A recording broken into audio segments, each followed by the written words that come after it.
ਪਿਆਰੇ ਵਿਦਿਆਰਥੀਓ, ਅੱਜ ਦੀ ਕਲਾਸ ਵਿੱਚ ਤੁਹਾਡਾ ਬਹੁਤ ਸਵਾਗਤ ਹੈ। ਸੋ ਬੇਟੇ, ਅੱਜ ਮੈਂ ਪਾਠ ਨੰਬਰ 8 ਬਾਬਾ ਫਰੀਦ ਕਰਾਵਾਂਗੀ। ਬਾਬਾ ਫਰੀਦ ਜੀ ਜੀਵਨੀ ਪ੍ਰੋਫੈਸਰ ਪਿਆਰਾ ਸਿੰਘ ਪਦਮ ਦੁਆਰਾ ਲਿਖੀ ਗਈ ਹੈ। ਬੇਟੇ, ਤੁਸੀਂ ਸਾਰੇ ਜੀਵਨੀ ਨੂੰ ਬਹੁਤ ਧਿਆਨ ਨਾਲ ਸੁਣਨਾ ਹੈ ਤਾਂ ਕਿ ਤੁਸੀਂ ਉਹਨਾਂ ਦੇ ਜੀਵਨ ਤੋਂ ਚੰਗੀ ਤਰ੍ਹਾਂ ਜਾਣੂ ਹੋ ਸਕੋ। ਸ਼ੇਖ ਫਰੀਦ ਸ਼ਕਰਗੰਜ ਪੰਜਾਬ ਦੇ ਮਸ਼ਹੂਰ ਫਕੀਰ ਹੋਏ ਨੇ। ਆਪ ਨੇ ਸਾਰੀ ਜ਼ਿੰਦਗੀ ਤਪ ਤਿਆਗ ਅਤੇ ਸਬਰ ਸੰਤੋਖ ਨਾਲ ਗੁਜ਼ਾਰੀ ਅਤੇ ਸਾਰੇ ਮਨੁੱਖਾਂ ਨੂੰ ਪ੍ਰੇਮ ਪਿਆਰ ਦਾ ਸਬਕ ਪੜ੍ਹਾਇਆ। ਹਾਂਜੀ ਬੇਟੇ, ਬਾਬਾ ਫਰੀਦ ਜੀ ਦਾ ਜਨਮ 1173 ਈਸਵੀ ਨੂੰ ਮਲਤਾਨ ਦੇ ਇੱਕ ਨਿੱਕੇ ਜਿਹੇ ਪਿੰਡ ਕੋਠੀਵਾਲ ਵਿੱਚ ਹੋਇਆ। ਉਹਨਾਂ ਦੇ ਪਿਤਾ ਜੀ ਦਾ ਨਾਂ ਜਮਾਲੂਦੀਨ ਅਤੇ ਮਾਤਾ ਦਾ ਨਾਂ ਕਰਸੁਮ ਸੀ। ਉਹਨਾਂ ਨੇ ਮੁੱਢਲੀ ਵਿੱਦਿਆ ਹਾਸਲ ਕਰਕੇ ਮਲਤਾਨ ਚਲੇ ਗਏ। ਉਹ 5-7 ਸਾਲ ਉੱਥੇ ਪੜ੍ਹਦੇ ਰਹੇ। ਇੱਥੋਂ ਆਪ ਕਈ ਵਾਰੀ ਦਿੱਲੀ ਵੀ ਗਏ ਅਤੇ ਕਾਫੀ ਸਮਾਂ ਹਾਂਸੀ ਹਿਸਾਰ ਵਿੱਚ ਤਪੱਸਿਆ ਕਰਦੇ ਰਹੇ।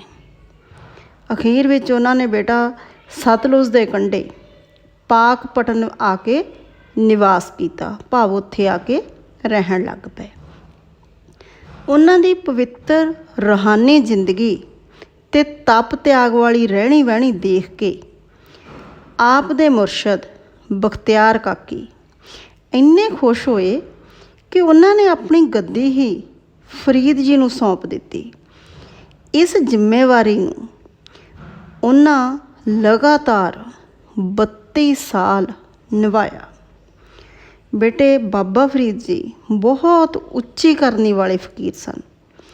ਉਹ ਬੜਾ ਸਰਲ ਸਾਦਾ, ਸਬਰ ਸੰਤੋਖ ਅਤੇ ਗਰੀਬੀ ਵਾਲਾ ਜੀਵਨ ਬਤੀਤ ਕਰਦੇ ਸਨ। ਕੱਚਾ ਕੋਠਾ, ਜਵਾਰ ਦੀ ਰੋਟੀ, ਉਬਲੇ ਛੋਲੇ ਅਤੇ ਸਧਾਰਨ ਕੰਬਲੀ ਹੀ ਉਹਨਾਂ ਦੀ ਸਾਰੀ ਦੌਲਤ ਸੀ।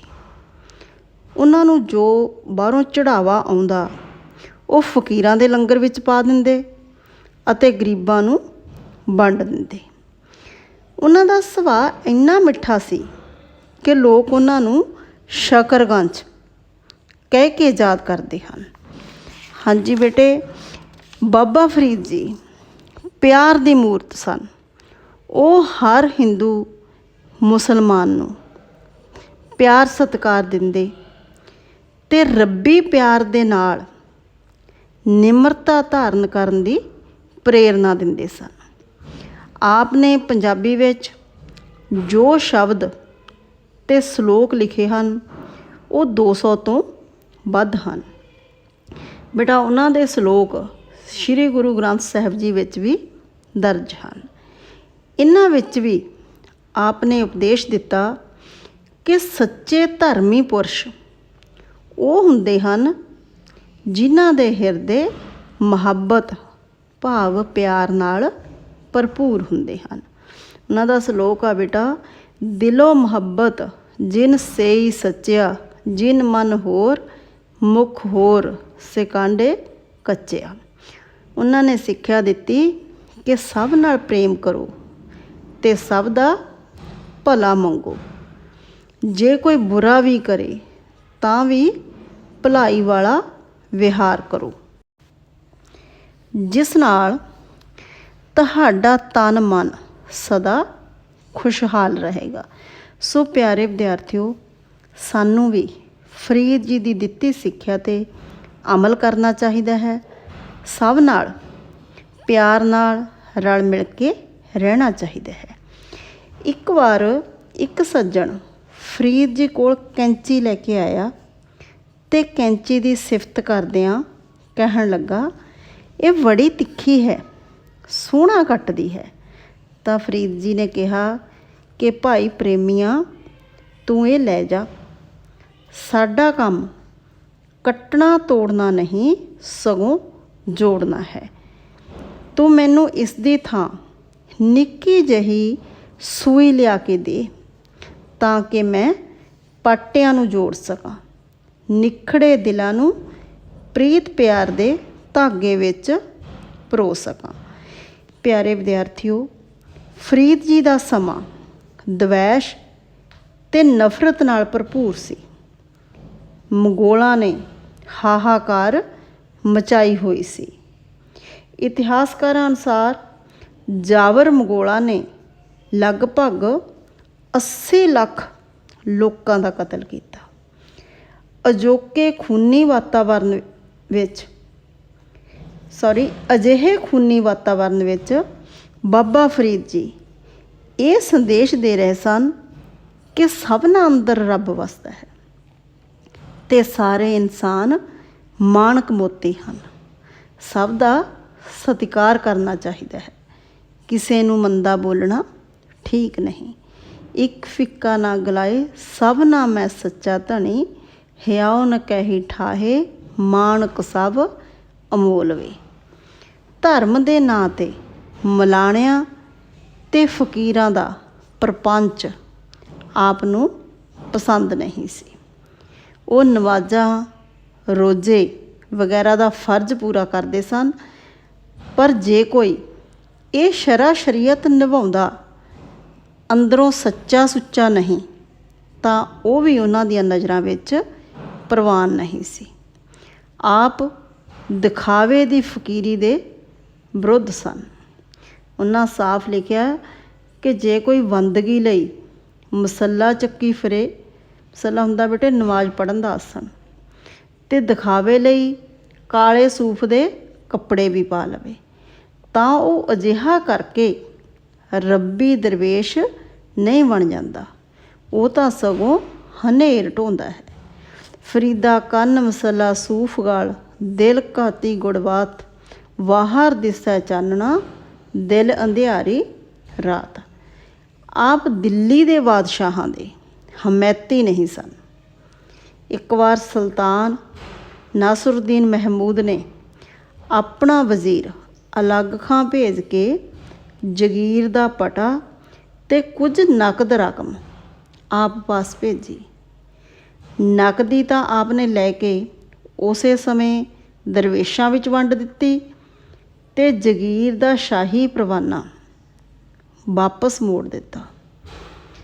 ਇੱਕ ਵਾਰ ਦੀ ਘਟਨਾ ਬੇਟੇ, ਇੱਕ ਗਰੀਬ ਬੰਦੇ ਨੇ ਆਪ ਨੂੰ ਬਾਦਸ਼ਾਹ ਬਲਬਨ ਵੱਲ ਸਿਫਾਰਸ਼ੀ ਰੁਕਾ ਹੁੰਦੀ ਹੈ ਬੇਟੇ ਚਿੱਠੀ, ਲਿਖਣ ਲਈ ਕਿਹਾ ਤਾਂ ਕਿ ਉਹ ਮਾਲੀ ਸਹਾਇਤਾ ਲੈ ਸਕੇ।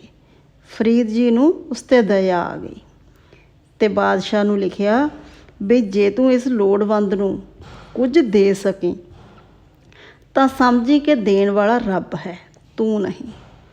ਜੇ ਤੂੰ ਨਾ ਦੇ ਸਕੇ ਤਾਂ ਇਹੋ ਖਿਆਲ ਕੀਤਾ ਜਾਵੇਗਾ ਕਿ ਅਸੀਂ ਤਾਂ ਕੁਝ ਵੀ ਕਰਨ ਜੋਗੇ ਨਹੀਂ। ਪਿਆਰੇ ਵਿਦਿਆਰਥੀਓ, ਬਾਬਾ ਫਰੀਦ ਜੀ ਵੱਡੇ ਬਾਦਸ਼ਾਹਾਂ ਦੀ ਕੋਈ ਪਰਵਾਹ ਨਹੀਂ ਸੀ ਕਰਦੇ ਅਤੇ ਆਜ਼ਾਦ ਜੀਵਨ ਬਤੀਤ ਕਰਦੇ ਸਨ। ਮੁਸਲਿਮ ਫਕੀਰਾਂ ਵਿੱਚ ਕਰਾਮਾਤਾਂ ਦੀ ਬੜੀ ਚਰਚਾ ਹੈ। ਇਸ ਨੂੰ ਰੂਹਾਨੀ ਵਡਿਆਈ ਦੀ ਨਿਸ਼ਾਨੀ ਸਮਝਿਆ ਜਾਂਦਾ ਹੈ, ਪਰ ਬੇਟੇ ਬਾਬਾ ਫਰੀਦ ਜੀ ਕਰਾਮਾਤਾਂ ਨੂੰ ਵੀ ਪਸੰਦ ਨਹੀਂ ਸੀ ਕਰਦੇ। ਇੱਕ ਵਾਰ ਆਪ ਸ਼ੇਖ ਬਹਾਉਦੀਨ ਦੇ ਨਾਲ ਸੈਰ ਕਰਦੇ ਕਰਦੇ ਦੂਰ ਨਿਕਲ ਗਏ। ਰਾਹ ਵਿੱਚ ਚਰਚਾ ਛਿੜ ਪਈ ਕਿ ਕਰਾਮਾਤ ਵੱਡੀ ਹੈ ਜਾਂ ਮੁਲਾਕਾਤ। ਬਾਬਾ ਫਰੀਦ ਜੀ ਇਨਸਾਨੀ ਮੁਲਾਕਾਤ ਨੂੰ ਵੱਡਾ ਕਹਿੰਦੇ ਸਨ ਅਤੇ ਸ਼ੇਖ ਬਹਾਉਦੀਨ ਕਰਾਮਾਤ ਨੂੰ। ਜਦੋਂ ਦੋਵੇਂ ਦਰਵੇਸ਼ ਚੱਲਦੇ ਚੱਲਦੇ ਨਗਰ ਕੋਲ ਪਹੁੰਚੇ ਤਾਂ ਬਹੁਤ ਮੀਂਹ, ਹਨੇਰੀ ਅਤੇ ਤੂਫਾਨ ਆ ਗਿਆ। ਬਾਬਾ ਫਰੀਦ ਜੀ ਹੱਸ ਕੇ ਕਹਿਣ ਲੱਗੇ, ਸ਼ੇਖ ਜੀ ਦਿਖਾਓ ਕੋਈ ਕਰਾਮਾਤ ਤਾਂ ਜੋ ਆਫਤ ਤੋਂ ਬਚਾਅ ਹੋ ਸਕੇ। ਸ਼ੇਖ ਜੀ ਨੇ ਜਵਾਬ ਦਿੱਤਾ ਵੀ ਇੰਨੀ ਛੇਤੀ ਕਰਾਮਾਤ ਕਿਵੇਂ ਹੋ ਸਕਦੀ ਹੈ, ਮੈਂ ਕੀ ਕਰ ਸਕਦਾ ਹਾਂ। ਫਿਰ ਫਰੀਦ ਜੀ ਨੇ ਕਿਹਾ ਕਿ ਇਸ ਪਿੰਡ ਵਿੱਚ ਇੱਕ ਗਰੀਬੜਾ ਜਿਹਾ ਬੰਦਾ ਹੈ ਜੋ ਸਾਡਾ ਮੇਲੀ ਮੁਲਾਕਾਤੀ ਹੈ, ਵੀ ਜਾਣੂ ਪਛਾਣੂ ਹੈ, ਆਪਾਂ ਉਸ ਪਾਸ ਚੱਲਦੇ ਹਾਂ। ਦੋਵੇਂ ਉਸਦੇ ਘਰ ਚਲੇ ਗਏ। ਉਸਨੇ ਆਦਰ ਨਾਲ ਬਾਬਾ ਫਰੀਦ ਜੀ ਨੂੰ ਸਫਤੇ ਭਾਵ ਦੋਨਾਂ ਫਕੀਰਾਂ ਨੂੰ ਸਫ਼ 'ਤੇ ਬਿਠਾਇਆ, ਅੱਗ ਬਾਲ ਕੇ ਪਾਣੀ ਗਰਮ ਕੀਤਾ, ਹੱਥ ਪੈਰ ਧੁਆ ਕੇ ਸਰਦਾ ਬਣਦਾ ਭੋਜਨ ਖਵਾਇਆ। ਉਹਨਾਂ ਨੂੰ ਆਰਾਮ ਕਰਨ ਲਈ ਕੱਪੜੇ ਵੀ ਵਿਛਾ ਦਿੱਤੇ। ਦੋਵੇਂ ਫਕੀਰ ਉਸ ਦੀ ਪ੍ਰਾਹੁਣਚਾਰੀ ਤੋਂ ਬਹੁਤ ਖੁਸ਼ ਹੋਏ। ਸ਼ੇਖ ਬਹਾਉਦੀਨ ਮੰਨ ਗਏ ਕਿ ਕਰਾਮਾਤ ਨਾਲੋਂ ਮੁਲਾਕਾਤ ਸੱਚਮੁੱਚ ਵੱਡੀ ਹੈ। ਸੋ ਪਿਆਰੇ ਵਿਦਿਆਰਥੀਓ, ਬਾਬਾ ਫਰੀਦ ਜੀ ਵੱਡੇ ਪਰਿਵਾਰ ਵਾਲੇ ਗ੍ਰਹਿਸਥੀ ਪੁਰਸ਼ ਸਨ। ਆਪ ਦੀਆਂ 3 ਸ਼ਾਦੀਆਂ ਭਾਵ ਵਿਆਹ 3 ਸ਼ਾਦੀਆਂ ਹੋਈਆਂ, ਜਿਨ੍ਹਾਂ ਤੋਂ 5 ਲੜਕੇ ਅਤੇ 3 ਲੜਕੀਆਂ ਪੈਦਾ ਹੋਈਆਂ। ਆਪ ਦੇ ਪੁੱਤਰ ਖੇਤੀਬਾੜੀ ਕਰਕੇ ਗੁਜ਼ਾਰਾ ਕਰਦੇ ਸਨ। ਇੱਕ ਪੁੱਤਰ ਸਰਕਾਰੀ ਨੌਕਰੀ ਕਰਦਾ ਸੀ। ਆਪ ਦੇ ਪੁੱਤਰਾਂ ਨੂੰ ਉਮੀਦ ਸੀ ਕਿ ਚਿਸ਼ਤੀ ਫਿਰਕੇ ਦੀ ਗੱਦੀ ਹੈ ਜਿਹੜੀ, ਉਹ ਖਾਨਦਾਨੀ ਤੌਰ 'ਤੇ ਉਹਨਾਂ ਨੂੰ ਹੀ ਮਿਲ ਜਾਵੇਗੀ। ਪਰ ਫਰੀਦ ਜੀ ਨੇ ਅੰਤ ਸਮੇਂ ਆਪਣਾ ਮਸੱਲਾ ਅਤੇ ਤਸਵੀ ਹੁੰਦੀ ਹੈ ਬੇਟਾ ਮਾਲਾ, ਸੈਯਦ ਮਹਿਮੂਦ ਕਿਆਨੀ ਦੇ ਹੱਥ ਸ਼ੇਖ ਨਿਜ਼ਾਮੁਦੀਨ ਪਾਸ ਦਿੱਲੀ ਭੇਜ ਕੇ ਉਹਨਾਂ ਨੂੰ ਆਪਣਾ ਜਾਨਸ਼ੀਨ ਥਾਪ ਦਿੱਤਾ। ਇਸ ਤੋਂ ਜ਼ਾਹਰ ਹੈ ਕਿ ਆਪ ਦੇ ਦਿਲ ਵਿੱਚ ਆਪਣੇ ਪਰਿਵਾਰ ਦੀ ਵੀ ਬਹੁਤੀ ਖਿੱਚ ਨਹੀਂ ਸੀ। ਉਹ ਜਿਸ ਨੂੰ ਰੂਹਾਨੀ ਤੌਰ 'ਤੇ ਉੱਤਮ ਸਮਝਦੇ ਸਨ, ਉਸੇ ਨੂੰ ਹੀ ਉਹਨਾਂ ਨੇ ਗੱਦੀ ਦੇ ਦਿੱਤੀ। ਬੁਢਾਪੇ ਦੇ ਵਿੱਚ ਆਪ ਦਾ ਸਰੀਰ ਬਹੁਤ ਕਮਜ਼ੋਰ ਹੋ ਗਿਆ। ਇਸ ਕਰਕੇ ਆਪ ਡੰਗੋਰੀ ਫੜ ਕੇ ਤੁਰਨ ਲੱਗੇ। ਪਰ ਇਹ ਗੱਲ ਉਹਨਾਂ ਨੂੰ ਚੰਗੀ ਨਹੀਂ ਸੀ ਲੱਗਦੀ। ਇੱਕ ਦਿਨ ਅਜਿਹਾ ਰੋਹ ਆਇਆ ਕਿ ਸੋਟੀ ਦੂਰ ਭਗਾ ਕੇ ਮਾਰੀ ਅਤੇ ਕਹਿਣ ਲੱਗੇ, ਮੈਂ ਚੰਗਾ ਨਹੀਂ ਕੀਤਾ ਕਿ ਇੱਕ ਅੱਲਾ ਤੋਂ ਬਗੈਰ ਕਿਸੇ ਹੋਰ 'ਤੇ ਭਰੋਸਾ ਕੀਤਾ, ਅਤੇ ਕਿਸੇ ਫਕੀਰ ਨੂੰ ਤਾਂ ਬਿਲਕੁਲ ਨਹੀਂ ਕਰਨਾ ਚਾਹੀਦਾ। ਅੰਤ ਬੇਟੇ 15 ਅਕਤੂਬਰ 1265 ਈਸਵੀ ਨੂੰ ਪਾਕਪਟਨ ਵਿੱਚ ਹੀ ਆਪ ਦਾ ਦੇਹਾਂਤ ਹੋ ਗਿਆ। ਇੱਥੇ ਆਪ ਦਾ ਮਕਬਰਾ ਬਣਿਆ ਹੋਇਆ ਹੈ। ਸੋ ਪਿਆਰੇ ਵਿਦਿਆਰਥੀਓ, ਉਮੀਦ ਹੈ ਕਿ ਤੁਹਾਨੂੰ ਬਾਬਾ ਫਰੀਦ ਜੀ ਦੇ ਜੀਵਨ ਸੰਬੰਧੀ ਚੰਗੀ ਤਰ੍ਹਾਂ ਜਾਣਕਾਰੀ ਪ੍ਰਾਪਤ ਹੋ ਗਈ ਹੋਵੇਗੀ। ਸੋ ਬੇਟੇ, ਇਹਨੂੰ ਆਪਦਾ ਧਿਆਨ ਦੇ ਨਾਲ ਪਾਠ ਨੂੰ ਵੀ ਚੰਗੀ ਤਰ੍ਹਾਂ ਦੁਬਾਰਾ ਫੇਰ ਪੜ੍ਹ ਲੈਣਾ ਅਤੇ ਇਹਨੂੰ ਬਹੁਤ ਧਿਆਨ ਦੇ ਨਾਲ ਸੁਣ ਲੈਣਾ। ਧੰਨਵਾਦ।